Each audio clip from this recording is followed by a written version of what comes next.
Fans and friends, welcome to another episode of Primetime Muscle. I'm Tim Wilkins, always a pleasure. Tarek El-Guindy, the super judge. Good day, sir. How are you? Great to be here with you, Tim Wilkins. And we are joined by, sorry, Tarek, the Chrisinator. The Versace, the Louis Vuitton Don, the king of swag. Hello, my friend. I'm clocking you up. Versace Sage watching you. He is clocking us. You're looking good. You're looking good. Black is slimming. You know what I'm saying? Future so bright you got to wear shades. Got some nuggets in those ears. 2 nuggets. Don't worry about those, Timmy. That is some ice, my friend. Don't worry about that, Timmy. I hear you. Did you break up with somebody and they tried to win you back? What happened with those? Well, you know, I just... Wow. Just a good guy. I'm not saying we feel inadequate, but I'm just saying. That is a lot of ice. My wife sees this stuff and says, you know, why does Chris have better earrings than I do? That's what I hear. That's all I... Well, I'm going to take the glasses out just so you guys can... Whoa, it's so bright now. Wow. Thank you. Hi. All right. Welcome. Hi, Tarek. How are you, Chris? Good to be here. Good seeing you.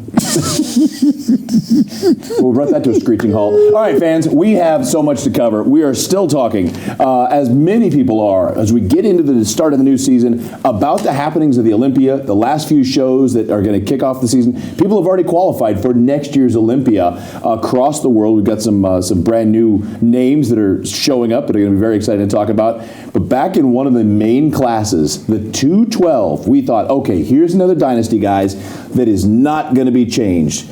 Shaun, the giant killer Clarida, is going to be the heir apparent for as long as he wants to be. And then they stepped on stage. Tarek, did you judge this one? Yes. So Keone straight brought it, and I was at prejudge. What was your impression when you got those two next side by side? As soon as Shaun Clarida came on stage, we could see that the midsection was not as effective as the midsection in 2022, to put it lightly. His midsection was out of control. It really changes his whole physique, right? He was the most dominant champion in 2022. I said it myself. He's the closest thing to Ronnie Coleman. You just need to extend all the dimensions. But it was a bit disappointing to see him in 2023 with the stomach coming out. That changes your front double biceps. That changes your front lat spread. When you transition to side chest, you need to breathe. We see that. And that was Shaun Clarida's shortcoming. If he was at his best, could he have won the Olympia? Absolutely. But Keone Pearson was there. Keone Pearson had better conditioning. And he was at the right place at the right time. And Shaun Clarida needs to get back and get that waist under control. Now, Chris, we sit in prejudge. There's a hierarchy to this world. The judges are up in that front row, so they have by far the best view. Right. You got the press over to the right there. And then depending on where you are in the bodybuilding world pecking order is how close to the stage you sit. You're in the front row. I was two rows behind you. How did it look to you up in that front row? Again, a lot like my co-host over there said, you know, that was the first thing that jumps out at you is the stomach wasn't exactly the same. He later admitted that he was a lot heavier than he has been in the past. And there comes a time when heavy is not the best for you as a bodybuilder when it comes to your stature and your physique and the goal you're trying to accomplish up there. There's a weight when you're past the point where you're not as good as you are when you're lighter weight. And it's not even about weight. And a lot of people think it's a lot to do with how much you weigh up there, but it's not that. It's how you look up there. And a lot of times you could be 5 to 7 to 10 pounds lighter and look way better and just as big as you did when you're heavier. So many people don't understand that. I talked to Keone after and prior to the night show, and he said, what do you think I need to do? And I said, nothing. Not only is it too late and there's no magic that can be done, but I said, I really think you did enough this morning to hold it. It was his best conditioning. By far his best conditioning to date. Can he be a little bit tighter? Yes. You know, also, let's pay attention to the midsection. He's wide, he's got beautiful lines and this and that, but it was a combination of Shaun Clarida decreasing his performance and Keone Pearson increasing his performance? Well, let's look at how this looked night of and see the difference between the two.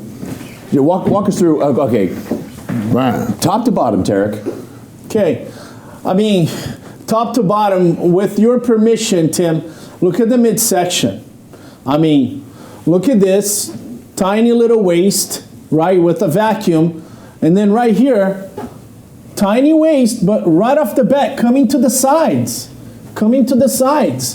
right? You can see on a front double biceps that there's it's protruding forward. What does that do? It decreases your V-taper. It decreases your quad sweep right now, right? Because it's not as prominent if your waist was small. So right off the bat, the first thing I noticed was this. He's not at his best. And then you get this guy here who we've been complaining about his conditioning. Chris and I have been after him for years on Primetime Muscle if he ever comes on condition. And he did come on condition. So that's my first analysis when I saw these guys. Well, look at the quad sweep, how it comes from the small, tiny hips, flaring way out. He has that hourglass shape, if I could say that about a man. And he has the lats. He has the, that is the prototypical shape you want to accomplish as a pro bodybuilder. And he has that bar none. And to see that next to the champ, you're like, okay, wait a minute, and is he in shape? Yes, he is in shape. And that's what, a lot of people have been waiting for. And everyone said if he ever brought better conditioning, he can win the competition. And that's particularly what he did. Okay, posing-wise, real quick, guys. For anybody at home, anybody watching that's going to compete at any level, it's another one. You get in the double bi, so you got the range of motion in the shoulder, you got it back. Rock those knuckles back. Get that peak to pop up just a touch higher. The more knuckles you're seeing, the more your peak isn't exposed. And also, I like the way you can see through his pectorals, the lower pecs and everything. Everything's flexed and coming towards the crowd. I don't see the same here with the champ. The champ is hitting the front double bicep, but you still got to flare those lats, flare those pecs, bring all those muscles towards the judges, and that's going to give you a better look of thickness and that girth. Tim, and I'm going to ask you guys this question. Doesn't this remind you of Phil Heath, Sean Roden? Right? Absolutely it does. Phil Heath, more muscle, more density, possibly better lines, but because the waist just, kind of blew up, it lost the dimensions. And then here comes a guy who was at his best and surpasses Shaun Clarida. Chris said it best. You bigger is not better. Sometimes you're 7 pounds lighter and you look just as big if it's not bigger. When do competitors realize I am at my best? If I put some more weight, I'm going to lose my lines. There has to be at some point the coach and the competitor saying, this is it. If I go any further, I'm going to lose the Olympia. And sometimes it takes that you go on stage and you actually see it for yourself. And I think he did see for himself that he was heavier than he needed to be. Too much fullness in the abs. And you had that trademark shot with the ab and thigh with the arm up. And he usually knocks people out the park with that. He did the same shot at the same time, and he was a little bit better, I got to say. Now, side chest is another one that is almost always a Clarida, and again, Shaun looks amazing right here. The conditioning is great, but just like with Derek and Hadi, you've got Keone opened up a little bit more, coming across, showing a little bit more width across the top. The conditioning across that far pec is beautiful. The obliques, the separation. Chris, I still got Shaun. I would even give this to the champion still on the side chest. I like the density showing. The cuts are still deep. And you can see there's still a little bit of fadiness. I don't know if it's from this particular shot. Maybe not fully flexed in this shot. But you can still see a little bit less density throughout the legs and throughout the biceps in here. But it might just be the shot that he's taking right there because Judge? I did. So Tim, this is a good pose for Shaun Clarida. Why? Because his forearms are hiding his deficiency, which is his midsection. Now I remember, because I judged this, the transition between front lat spread to side chest he exposed his midsection. So yeah, he has a lot of density on top. He's posing well. Maybe he's winning this pose, but I already caught the midsection coming out on that transition. I need to pay attention to that. I need to mark that down. Is that going to be in your mind throughout all the poses? Or you're like, okay, he's a little bit fuller here. Are you just constantly looking at that flaw? Or are you I'm going kind to of judge like, this pose as I see it. And as I see it, I don't see his midsection coming out. But I just saw in the transition that his midsection was, pronounced. So I'm going to mark it down. I don't want competitors to come in and hit a perfect pose, but between poses, we just see an abdominal section that's coming out. That's a great way to, that would make me think about it too, Chris. So he hits this, and then there's a big breath out, and is that stuck in your head now for the next 3 rounds of quarter turns and comparisons? Every time he's going to turn and turn again, you're going to be seeing that midsection. Right. It's like a torn biceps. You look at Dorian Yates, 1997. He hit the front double biceps, you notice the torn biceps, right? And then he can hide that biceps on this side chest, but when he hits the back double biceps, that biceps is torn. So, posing is your ability to show your strength and hide your weakness. And Shaun Clarida did here, and I give him credit. But in the meantime, you also got to hide it on the transitions.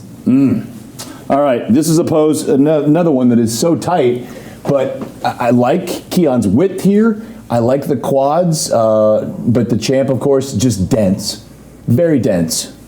Yes, and I think at the show he was actually harder than what these photos show, but you did notice the way more hardness on Keone than the champ in the glutes and the hamstrings there, and way different than he ever shown when he hit this shot. And front to back overall bodybuilding, you got to go with Keone. And Shaun Clarida has tremendous density. He has more density than Keone Pearson. Keone Pearson has more width. Now, if you look at the glutes and the hamstrings, he's pretty conditioned, But you see those folds on the lower back? They were not present in 2022. Shaun Clarida was incredible in 2022. Those folds, we need to get rid of those and come back to his best form. Do you think you need to do something different? I mean, obviously coming down in weight, but is this a sign of the times, or do you think there's just something that's gonna? Chris, I'm not a coach. I've never been a coach. I don't know what they have to do, but my advice to him is do whatever you did in 2022. Well, I think he was 191 on stage this year as opposed to 185 the year before, right around in there. So maybe it was a couple extra pounds that didn't need to be. It was just dial it in and look bigger. I mean, he's doing the business. He's come out with a shoe. He got a brand new shoe, a brand new gym, a brand new baby, a brand new house. Everything's new, but I think he's going to be focusing on, being in his own gym, doing his own business with, with the shoe department, whatever you want to do. But he's just going to have to revamp that physique he brought before when he won the title. Well, we're going to talk about someone else who had a mission, shall we say, this year. Someone who I would say hates losing a lot more than she likes winning. And we're going to cover that when we come back on Primetime Muscle. People always ask how I got here. I was willing to work just a little harder than everyone else. Every damn day. If I can have hundreds of hours back, I'm gonna grab them. Spending hours prepping chicken, rice, and vegetables, F that. I rely on perfect nutrition. I rely on trifecta.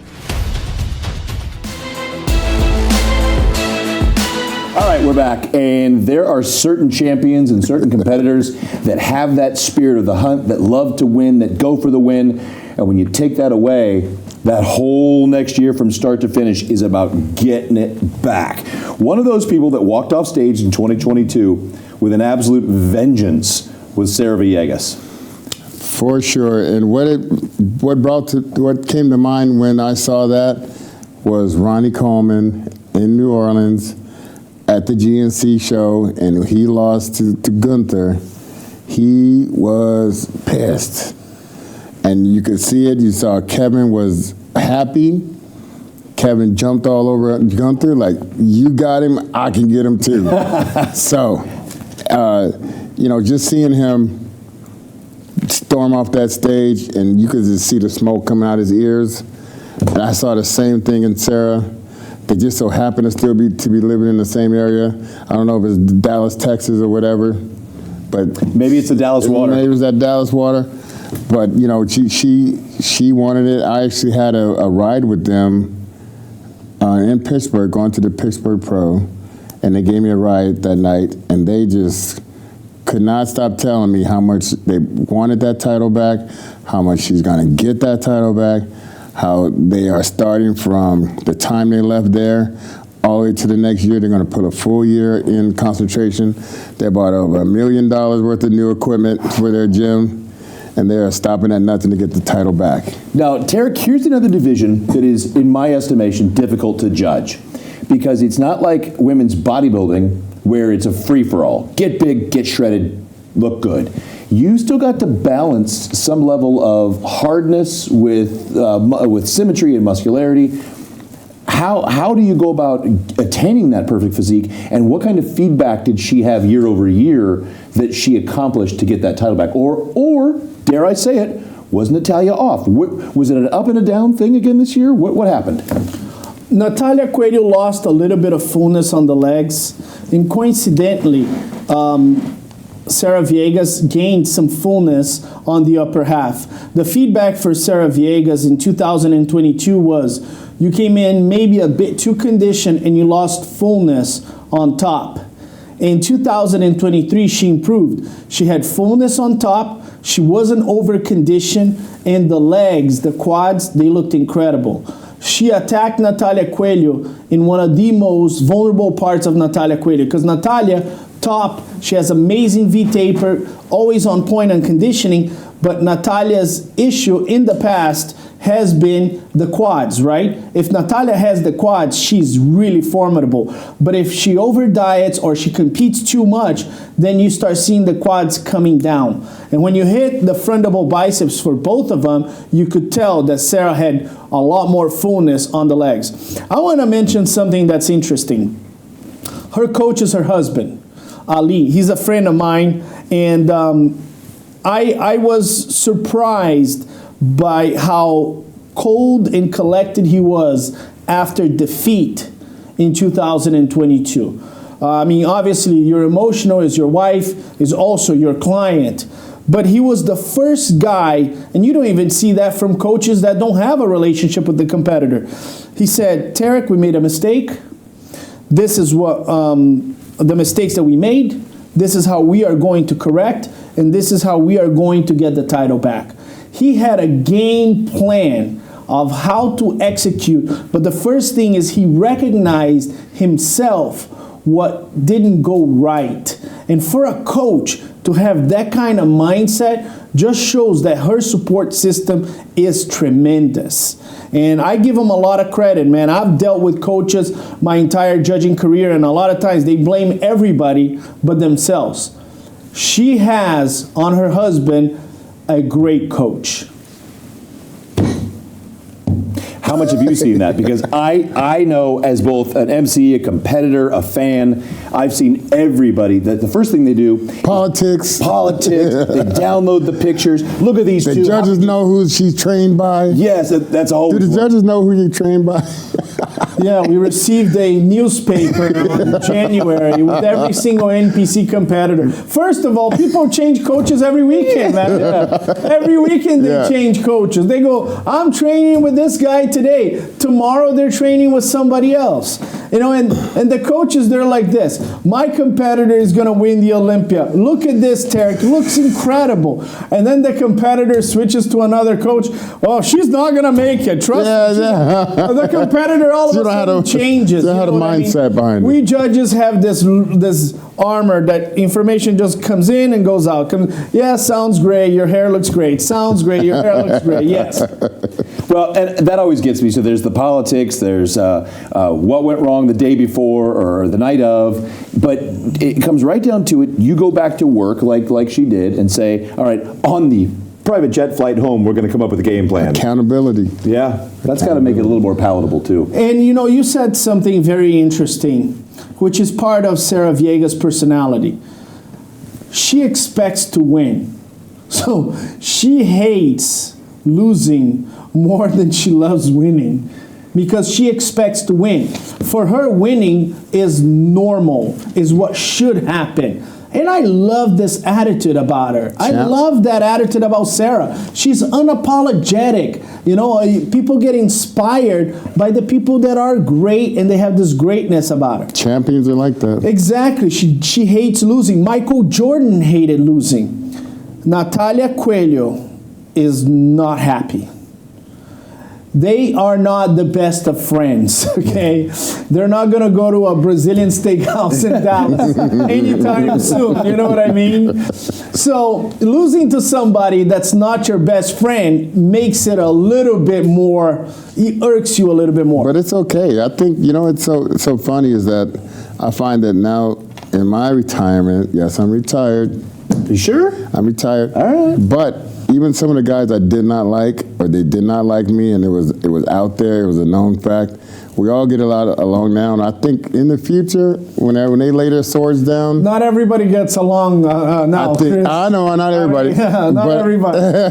But when you lay your sword down, I think a lot of that aggression about, you know, who did this or said that or whatever transpired in their relationship, a lot of that goes away, and then kumbaya starts to happen. Well, I can tell you, I'm quite familiar with Natalia. It's on. If there was a game plan for Sarah walking off stage in 22, walking off stage in 23, Natalia, I'm sure, went straight to Sandy and said, what? And as soon as Sandy gave her feedback, I know she was back in the gym. See, Sunday she had... She already won a show this year. Yeah. At the Atlantic Coast. Yeah. She went down and swept that. Now, we talk often about the people that are up and coming, and Brooke Walker, I'm a big fan of Brooke Walker.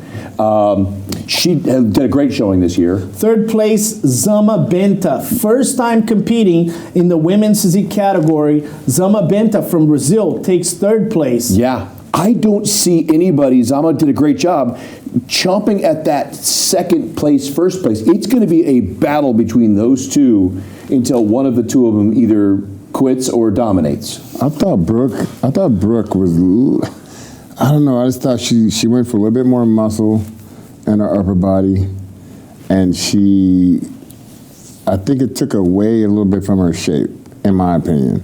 I've been watching her, you know, third a few years in a row, but I think she tried to go for a little bit more mass. I don't think it's going to be more of a mass thing for her. For her, the length of her attributes and everything, I don't think it's that. I think it's more like a shapely thing. I think it's more like the way you construct your body in a pose is going to help her, but it's not going to be, I'm going to get bigger and bigger and bigger, I'm going to beat these. It's not going to happen like that. Well, now one last little part for Sarah to possibly work on that is still the thought. Was there still a softness, shoulder, upper chest? I thought this was possibly Sarah's best physique. Now, I agree with Chris. If you look at the lineup, Sarah Viega's aesthetically pleasing. Natalia Coelho, beautiful lines. Zama Benta, tiny little waist. So, you know, for Brooke Walker, it's about being aesthetically pleasing, having beautiful lines, minimizing the waist. The people ahead of you are not, you know, big muscular girls. So Brooke Walker needs to re-strategize. And for Sarah Viegas, it's a very delicate situation. Why?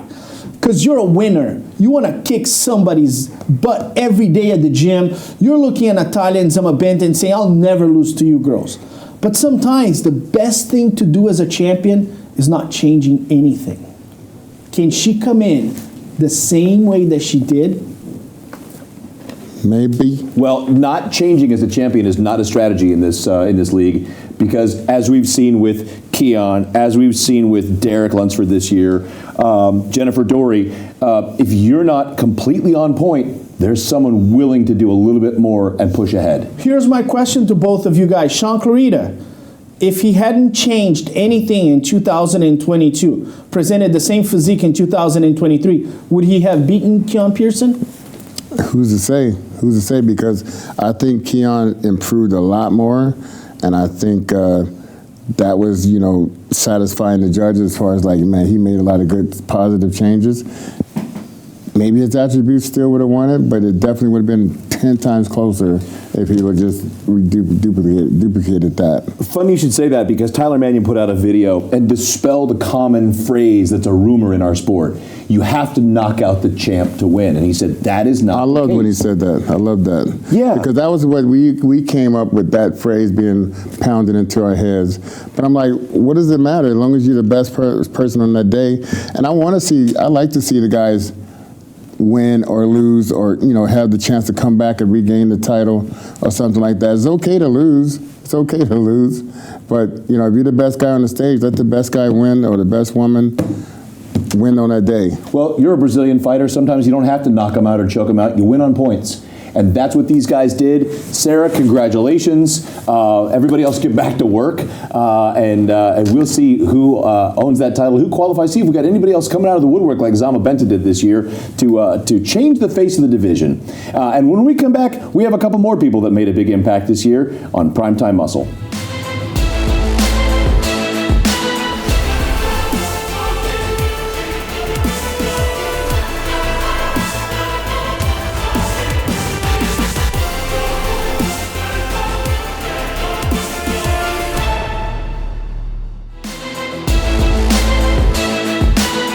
And we're back. And guys, there is a division. Jake Wood loves making sure that all the divisions are accurately represented on stage and the big stage. He brought women's bodybuilding back to the main nights. Wheelchair. Wheelchair has been dominated for years by Harold King Kong. And I talked to King Kong after prejudge, and he was feeling pretty good. I was shocked by this. Well. I almost thought that this and Shaun Clarida was the biggest upset of Olympia weekend. I love the wheelchair division. I follow those guys religiously. I see them throughout the year. And I'm going to tell you something. Harold Kelly was a bit downsized from previous years. That was the first time when Harold came in on stage. I was like, that was the smallest I've seen him.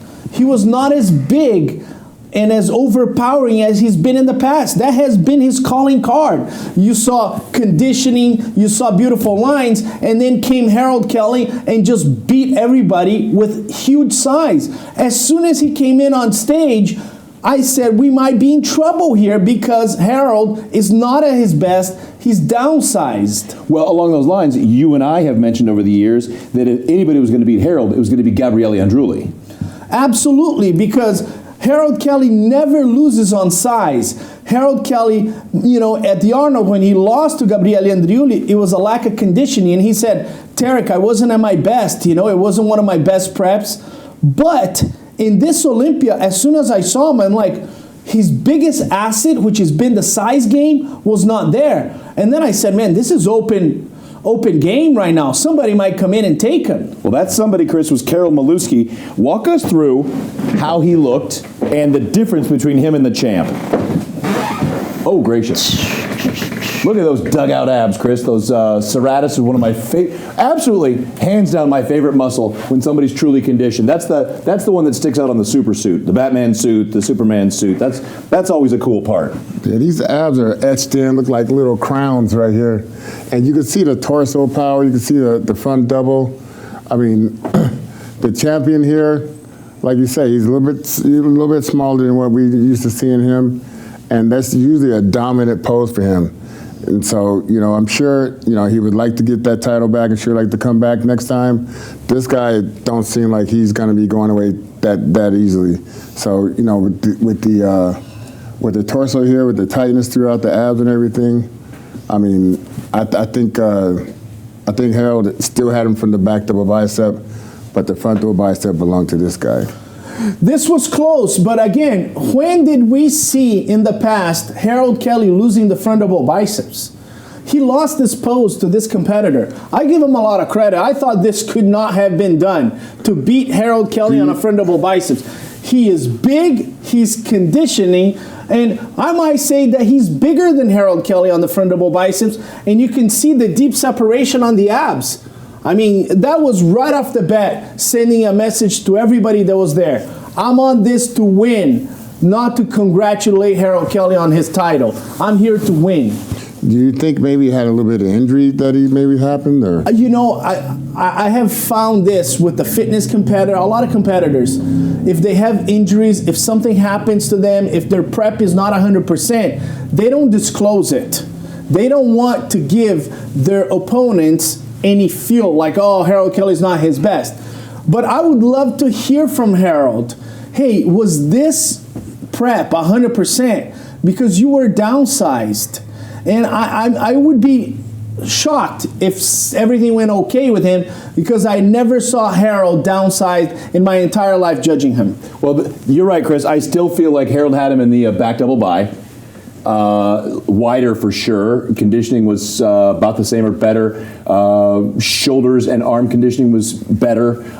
It actually looked like what Tarek is saying, that Carroll had him on size, especially the arms. Those are just big arms. You can see he's still genetically more gifted than the champion who beat him. And you see the brachials, the triceps, and the biceps all perfectly separated.